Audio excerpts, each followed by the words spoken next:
I'm gonna give you one chance to tell the truth, Joel. Welcome to Decoding TV's coverage of The Last of Us Season 2, Episode 2. I'm David Chen here with Patrick Klepek. Patrick, this is going to be a major, infamous, notorious episode of The Last of Us.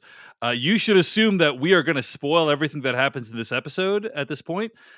We will not spoil anything from the video games. Instead, that will be for a separate bonus episode that is available for decodingtv.com paid subscribers. But in the meantime, Patrick Klepek, what did you think overall of the episode? It's interesting to be... I watched Game of Thrones not knowing what was going to happen next, but getting primed in anticipation of certain moments and not knowing, knowing I've stepped into something, but not knowing what I've stepped into. And so it's interesting to be on the other side of that here, where I felt like I've sat on a great secret, especially with my wife, who I watched the show with. And I've just been waiting for this weight to be lifted. And that weight gets lifted, so to speak, in this episode.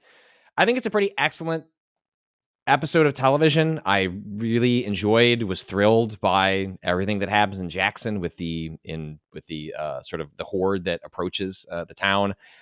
I think it's inevitable to compare how things play out with Joel in that cabin, in that little mini mansion on the mountainside.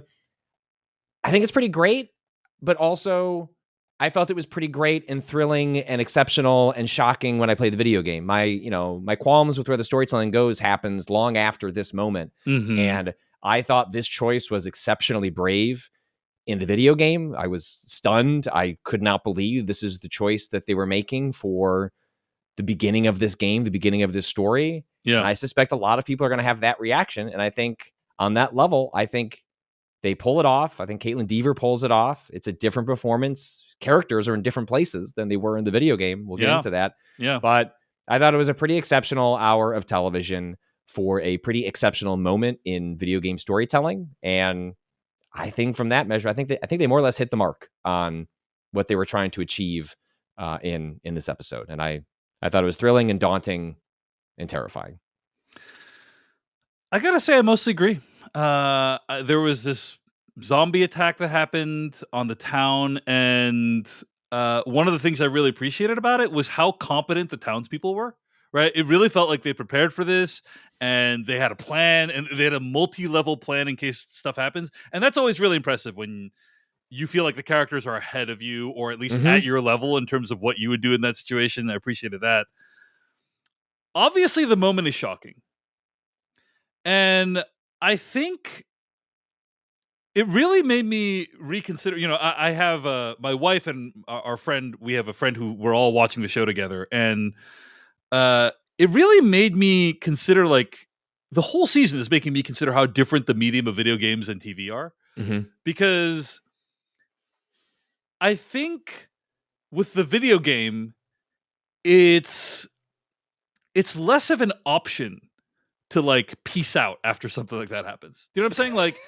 Right, when something like that happens, something shocking happens, you're like, I disagree with that choice. First of all, I agree with you. I think it's a great, brilliant, creative decision. I think I have a lot of issues with The Last of Us Part 2, the rest of the game. It's after not this this. point. My choice, yeah. This is not our... This is not beef. it. And in fact, I thought, Patrick, we should actually discuss what our beef with the game is during the bonus episode, because I don't think... It's been multiple years. I don't think people know... And in many ways, when I mean a great weight, sure, there are things I could spoil that happen in the rest of Last of Us Part 2. But mostly, what we've been dancing around is this, so that we can feel more free to talk about the themes of The Last of Us Part 2 than the specifics of individual moments. And so I think this also unlocks in how we talk about our reaction to this episode. We can speak in more generalities about how our feelings about the storytelling and its relation to the game that are not going to spoil specific beats. Because it's once this one is lifted, we can when we could talk about what we're talking about, which has not felt like what we've been doing in the past. I think in a video game, when something like this happens, and let's say hypothetically, not me, you disagree with the decision, most people are probably just going to keep playing the game. They're not going to just stop playing the video game because it's oh, well, I want to see what else is in the game. And you get a lot more out of a game than just the story. You get the gameplay, you get other things out of the game. And Last of Us Part 2 is one of the best third-person action. It is a sublime survival horror, I would say. Yeah, is like probably it's the a genre, right? sublime Yeah. action survival horror game. And we'll get into this and more freely about, I love playing The Last of Us Part 2. And Interesting. I think that's a huge part of they're well-made action games. Right. And The experience of playing the game is related to the story, but it's not 100% dependent on the story. right. However, the experience of watching a TV show is 100% dependent on the story. And my wife was very upset by the events of this episode. And she's like, I don't know if I'm going to keep watching this show. Like, I'm curious how many people are just going to peace out, because it is much easier to peace out of a TV show than it is, in my opinion, to like stop playing a video game you spent $70 on. And I'm curious, like, how this impact will ripple through the community of people who are watching the TV show only. You know what I mean? And I think we have evidence of and I mean evidence in like concrete terms. Game of Thrones is a show that over time like grew in popularity. And one of those big moments was, it was the Red Wedding, right? Like, for those who know, some big stuff happened there, and that involves like something thematically similar, story-wise, to like what we're talking about here. And that didn't dissuade anyone from like the show just. But I think it's so different. So hold on. So okay, that's yeah. my. But I fell off The Walking Dead very early. Like once, like after season 2, felt the show was meandering. I don't need 20+ episodes. So I was off the Walking Dead train after season 2. But for many people I know in my life that kept watching that show, and we have audience data that supports this. Again, I'm not going to spoil. Like, there is a specific beloved character that dies in a brutal, unflinching way. I think it's season 5, several seasons further into the show, and they lost significant audience as a result of that character death. And so not all character deaths, though shocking or out of nowhere, play the same with the audience. Yeah. And I think it is incredibly possible, I'm not saying likely, but possible, that what happened to The Walking Dead is closer to what would happen with Last of Us than Game of Thrones, which is like, oh, anybody can live or die. I got to stick out. I got to see what happens next. I think there's a decent chance like this character was a reason a lot of people watch the show. And given where you and I know where this story goes next, I could see more people exiting that train as the story went forward. Absolutely. And I don't even think Walking Dead is comparable, right? Like, I think that literally watch the opening credits of the Last of Us, right? At the very end of the Last of Us opening credits, it's like these two figures rising up out of the cordyceps or whatever. It's Joel and Ellie. And I think people think of this show as the dynamic between those two characters, even though a lot of other stuff happened in season 1. And I don't know that what's left is going to be enough to persuade them to continue watching the show. So it just made me reflect on, like, oh, in the video, like, most people, when they get to this part in the video game, they're not just going to like stop playing. Most people, right? Not going to stop playing, but it is a very valid thing for people to just stop watching the show. There's so much of it.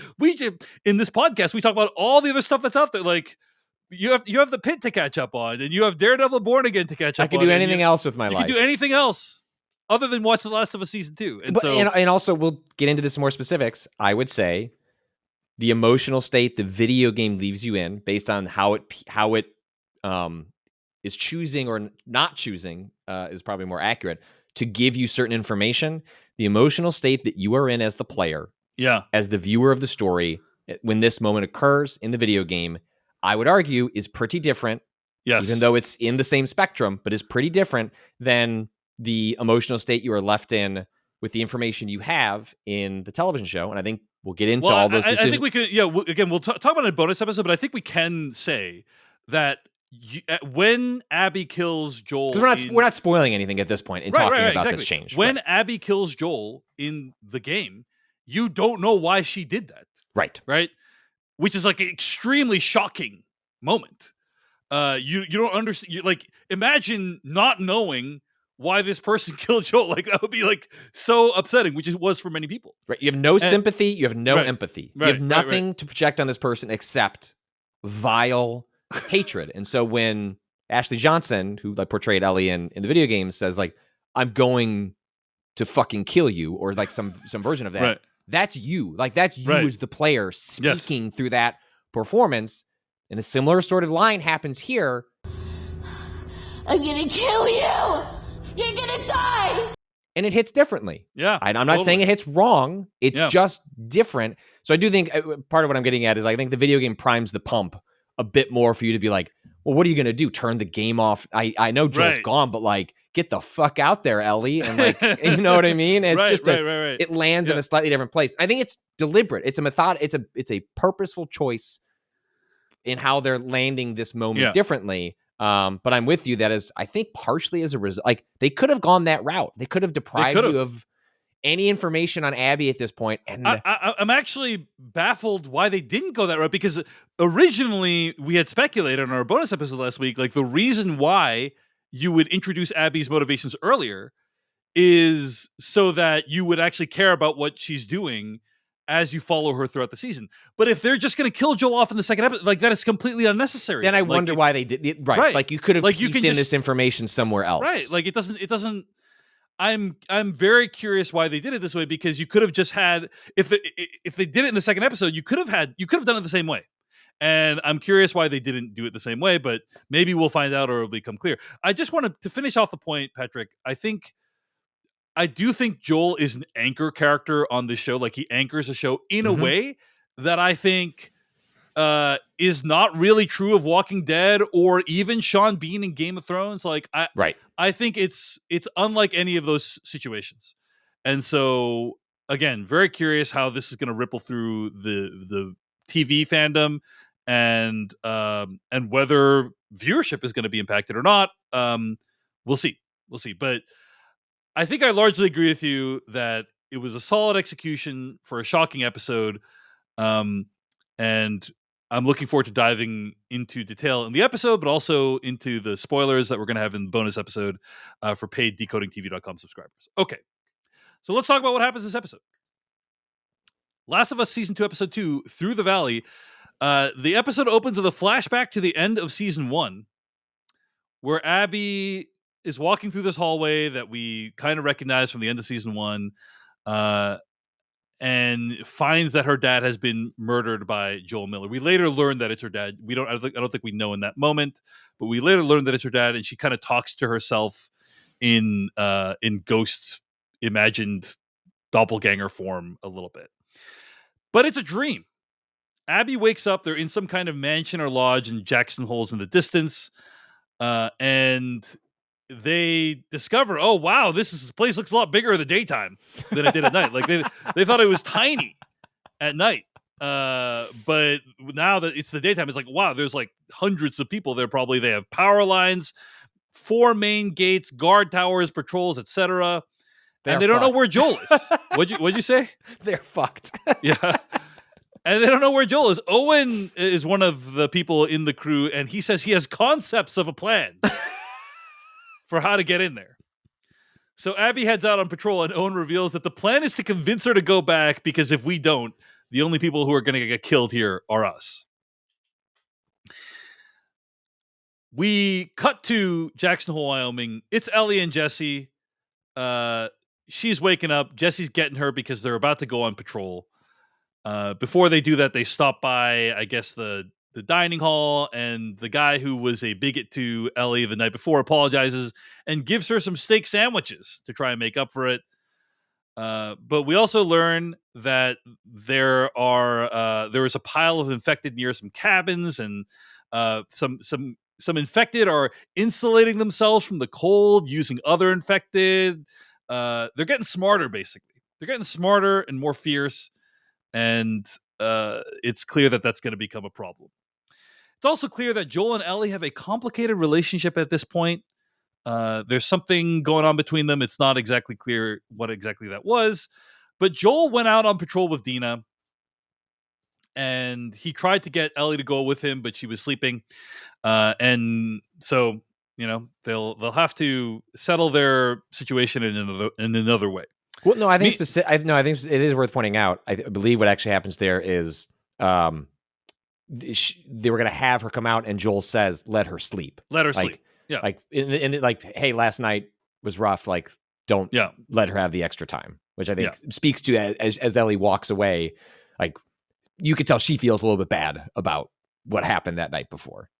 Yeah, and I think the last we see is she kind of happens upon Joel while he's playing the guitar, and then we never see what that interaction is.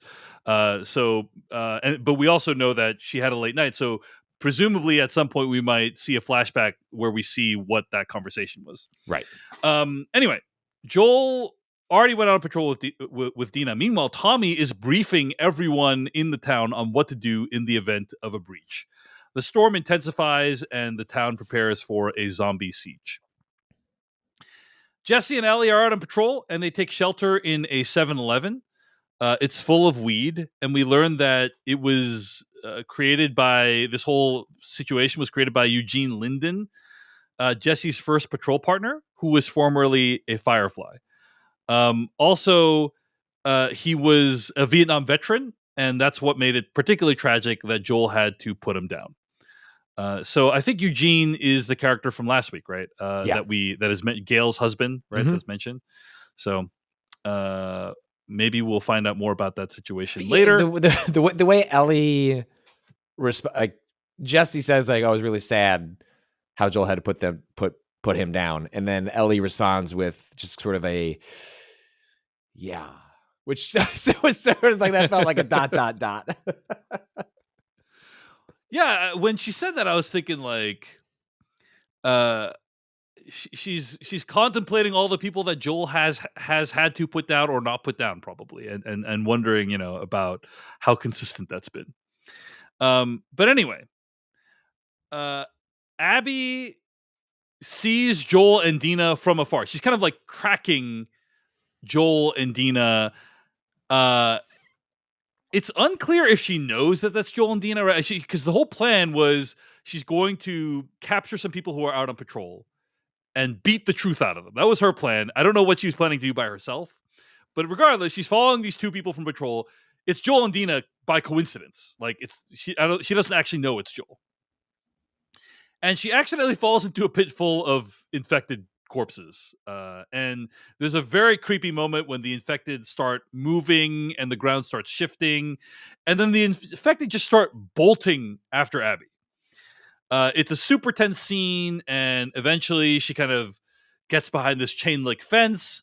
And trying not to do too many video game comparisons during this main conversation, but this does mirror a scene in the video game where Abby is behind a chain link fence and there's a bunch of infected going after her.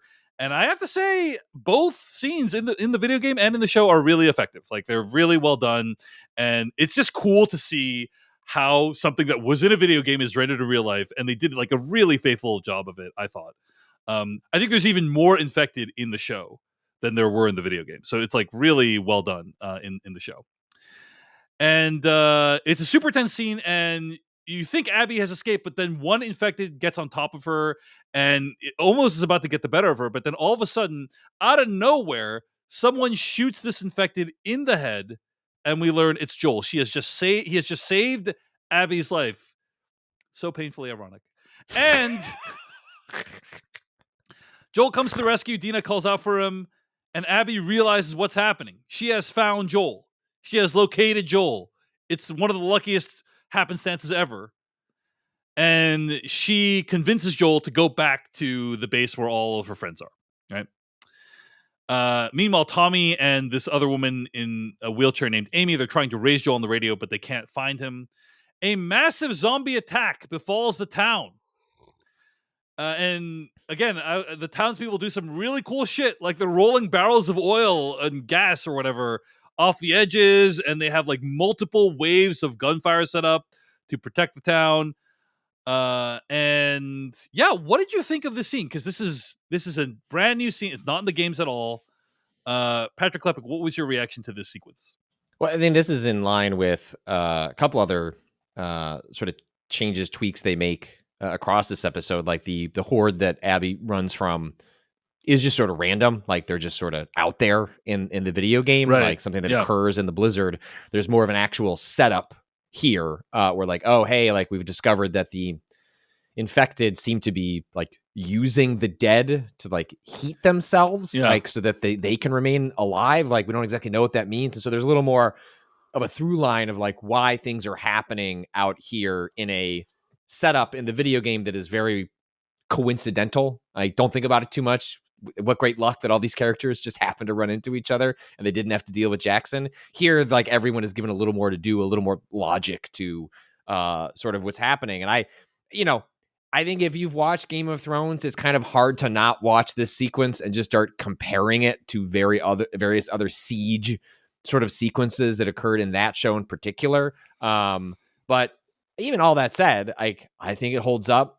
Part of what I found very thrilling about this sequence is I didn't know it was going to happen. Like, this doesn't happen in the video game. And so I think structurally, the way the action plays out is very fun to watch. Like you said, the fact that the characters all seem to be working in unison and things are going wrong, but they have like a plan, Right. a way of dealing with this. Like, it's much like watching The Pit, like watching people be competent, like is Yes. enjoyable. Yep. And I think, Agreed.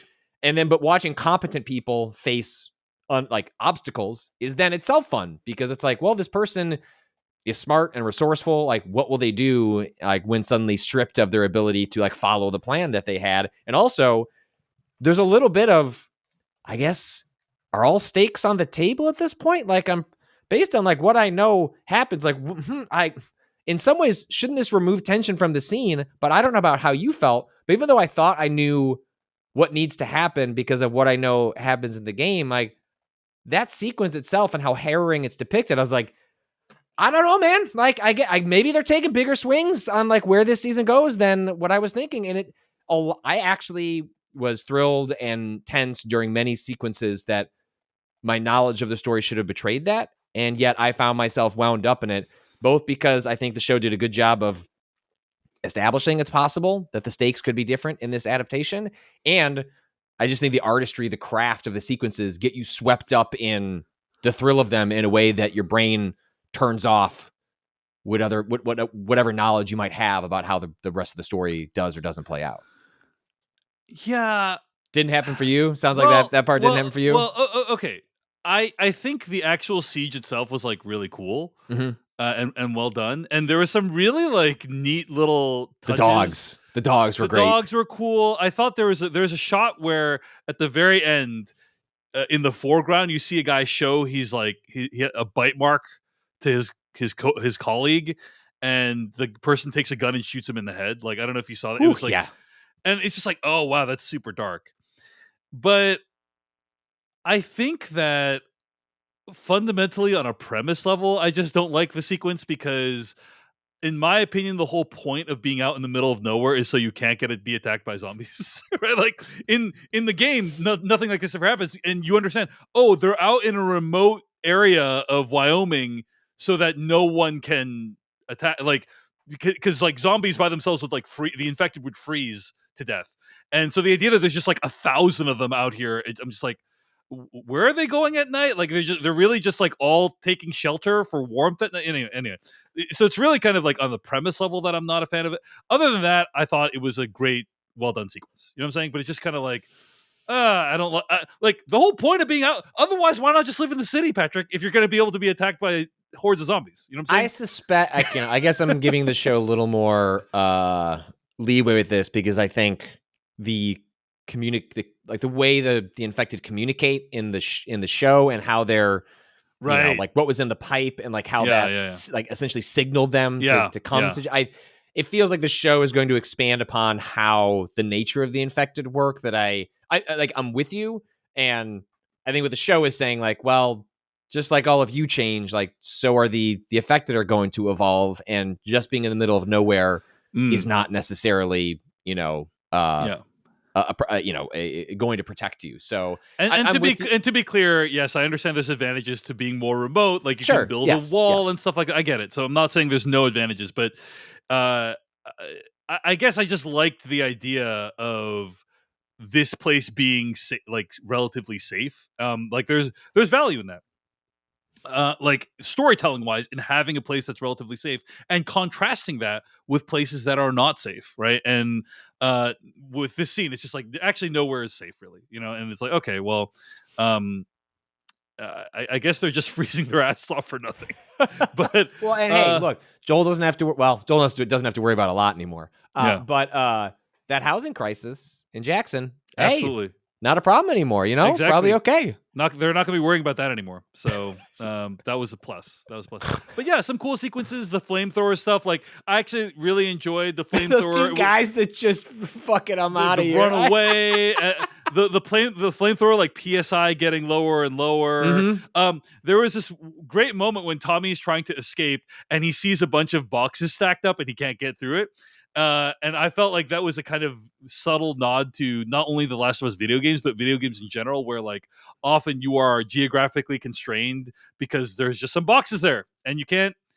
It's an invisible wall, but there's boxes there, and that's why you can't go past the boxes. You know? I thought that the sequence where he fights the bloater felt very video game coded as well. I was explaining that to my wife afterwards, who she doesn't play all that many video games. Like something that happens when you face sort of these kind of tank creatures, which is what the bloater is you just unload. You unload. And you're just hoping that you put in enough ammo. You have enough ammo, for them to the invisible HP. I felt the invisible HP bar going away. I knew what was going to happen. Not in the I know what happens in the story of this game, but I was like, oh, this feels very much like they're going to do the sequence that everyone who plays a video game, especially survival horror video games, like just unload the shotgun, and at some point he's going to go and hit the ground and you wipe your brow. And it felt like they were using that in a very, if you know sort of way, but it didn't feel like, hey, video game fans, like we're doing a video game thing. It just felt like something video game coded, but that worked regardless of whether you have any experience with games like that. But I thought it was a cool sequence. Yeah. And I think at the end, Tommy and Maria both survive, right? If I recall correctly. Yes. There's no sense that they have bites or anything to be concerned about. But it's gets pretty dicey. Gets pretty dicey there. Jackson for a has bit. taken that's Jackson remains that safe place, sort of in the video game. But here, like that is kind of one of the fundamental changes they make. Yeah. Jackson is also vulnerable. Maybe not. Yeah. Who knows where the story goes from here in regards to that, but that is definitely something that they hit on in this adaptation. There is a heartbreaking moment when Joel sees Jackson burning in the background and he kind of wants to go down there, but Abby says, "Hey, no, we're almost at the base. Trust me. Like we can get to the base. It's going to be fine." We meet Abby's crew, which consists of Nora, Manny, as well as Mel are in the crew. And at that point, it becomes really quickly that something is wrong. Abby confronts Joel and says there's no more fireflies. They're all gone. They decide to put Dina to sleep for an hour. And there's a huge confrontation. And we learn, again, more details about why Abby wants to kill Joel. We learn Joel killed 18 soldiers and one doctor, an unarmed doctor that he shot in the head. And we learn that was Abby's dad. We learned that Abby's in a militia. She was trained not to kill people who are defenseless, but she's making an exception here. And she shoots Joel in the leg with a shotgun and then starts bashing it with a golf club. Eventually, Ellie bursts in just in time to see Joel get stabbed in his neck to death. And that is the end of Joel Miller in The Last of Us. So, yeah, Patrick, it's hard to compare, like, talk about the scene without comparing it to the scene in the video game, but I'm curious, like, and I wish, like, both Patrick and I played the video game. The other co-host who has joined us, Christian Spicer, obviously has played the video games. So I wish we had, like, a unadulterated perspective on this. That said, I am curious, Patrick, put the video game out of your mind. What did you think of this scene? That was really effective and upsetting. Again, it is so hard to not compare the two. It's just inevitable when you have a scene with this much stakes. That's part of why the Jackson sequence and other choices they've made storytelling wise in this adaptation, where it's like, oh, I think I mentioned this in our first conversation with Christian. It's like, I want to get to a place with this season where I can just be with it as a show. And it doesn't mean that I'm going to like it or dislike it. It's just like, I'd like to not constantly in my head be comparing what I saw. And we'll see if that changes once we've gotten past this really pivotal, important moment from the game that is also pivotal, important in the television show. But I mean, I think they sell it like pretty well. I think Caitlin Dever sells it pretty well. It's a different take on Abby, and I think people need to make their peace with that, or you're just going to be upset the rest of the show. Like it's a different Abby. Like it shares a lot of the characteristics, but I think for what she's being asked to do, I think Dever nailed it. Like I think it's a really upsetting, emotionally powerful scene. And yeah, I mean, I thought it was great. Like as great as something as upsetting as that can be. I think they nailed what they were looking to nail. And then once you go past that, you're starting to immediately just draw on the comparisons. I think unfortunately, it's kind of impossible to do what you're asking me to do, which is like just respond to the scene, because I just can't. Like, especially given how many choices they make that are different than the game, from aesthetics to more specifics. But the best point of comparison I have is my wife, who like was deeply invested. Is that person who was very invested in these two characters, Joel specifically, and like this episode ended and was like, I need a minute. Like normally we finish watching a television show, she crawls off to bed, I play video games for a couple hours before I go to sleep.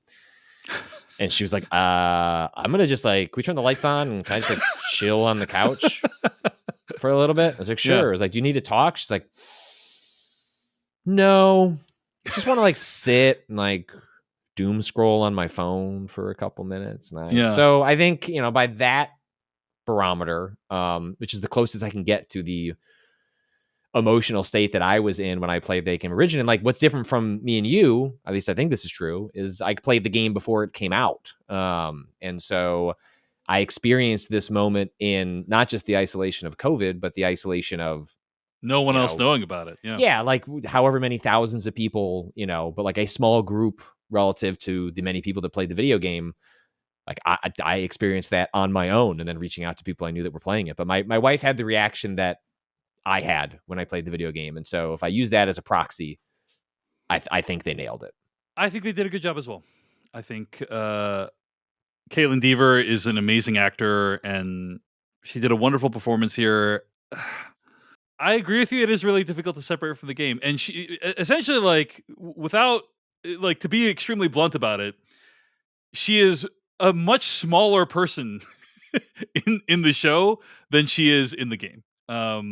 And I do think like the version of Abby in the game is like a much more hulking, physically imposing character, and that really did bring a lot of, I think, viciousness to what occurs here in a way that I think is it felt like they had to compensate for that in the show by making the show very graphic. The way that it's depicted in the show is much more graphic than what is in the game, in my opinion. There's more cutaways in. Yeah, there's cutaways in the game. Yeah, in the game, like as you're swapping between characters. Also, the video game is shot in the dark. The television show is shot in the light, and there is a kind of brutal nature to the lighting of the video game that contributes to your experience of the events that unfold. That is pretty different than in this, like these giant, like, I don't know, bay window. Like, I mean, it is bathed in light in the show. And that is just like, there's a darkness that pervades the scene lighting in the video game that is not present here. Yeah. So I thought she did a very solid job. And it is a shocking moment, and the way it's depicted is shocking and well executed. So, and they don't flinch. Again, like, you and I, when we talked about this season with Christian, I don't feel bad about this prediction, but I felt there was every indication that they were going to put this off till later in the season. And it seemed like they might have even good storytelling reasons to do that. And the kind of things they were expanding in Jackson and the Abby characters, like if we're gonna talk about her motivations early on, let's have her around in Jackson. Right. Like all that seemed like totally reasonable stuff that didn't betray the logic and the motivations of the game, but just went down a different path. And like the moment the blizzard kicked in, I was like, oh shit, they're gonna do it. Yeah. And I don't. I do think it's bold to do it this early in the season. Like it's because, as we've discussed, it's really like testing the loyalty of the audience to the show, and you're doing it 2 episodes into a 7-episode season. You know, Right. so like, yeah. So anyway, Ellie busts in just in time to see Joel get the life extinguished from him. But the crew does not harm Ellie or Dina. That's like part of their whole code, I guess, is they're like, we're not going to hurt anyone else. And I think that's worth noting. But we see Jesse, And they don't see Dina, Ellie as a threat, right? Right, Like Yeah. I think if any of them was a certain threat calculus, maybe you make an exception, but they look at Ellie and think, well, what could this little girl do to us? Yeah. I mean, she did like slice that guy's hand, I think it was really bad. Face, like, I think. Well, it was face in the game. I don't know if it was face in the show. I might be, because I played these sequences back to back. Yeah. Anyway, she did slice that guy on the skin somewhere on his body. Anyway, the Jesse, Ellie, Dina, they go back. They're dragging Joel's body behind them, and we hear a cover of "Through the Valley" performed by Ashley Johnson, right? Who plays Ellie in the game. But I know when I die, my soul stays. This is from The Last of Us Part 2 Covers and Rarities, an EP that's related to the release of the video game. So the video game DNA is deep throughout the show. But anyway, that's the end of the episode. Any other thoughts on what happened here? Really hard to talk about without talking about the game. So like, we're not going to really predict anything. But any other thoughts on the episode we just saw? I'm curious. Given some of the choices they made about, like, this isn't a spoiler, but some characters are in different places in the show than they are in the game, and I sort of understand. I can see maybe where they're going with that, but I'm curious as a viewer to see what the consequences, the ripple effects of those choices are as we move forward and Ellie goes on this new journey.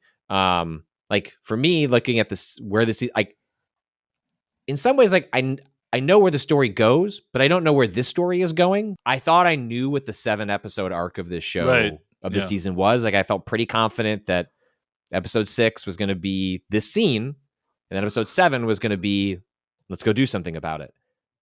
Clearly that's not the case, and this sounds like this might cover more than I thought, and I am now interested to see what is Ellie's arc for the rest of the season, and how much of that is slow played versus, what we see in the game. So I remain sort of not sure where this season goes. I'm shocked, and I respect that they did it as early as they did, but now I'm fascinated to see what decisions they make going forward. Yeah, I agree. I just have a lot of questions about why they did things this way, and I'm curious if the rest of the season will answer some of those questions. But overall, I think they designed this episode to be a shocking episode with some really sort of memorable moments that people are going to be talking about for a long time. And I think if that was their objective, overall they accomplished it. And that is worth noting. So it doesn't feel like a twist. Like, I think it's shocking, but it didn't feel like a twist when I played it in the video game. I don't think it feels like a twist here. Like, it doesn't feel cheap, I guess.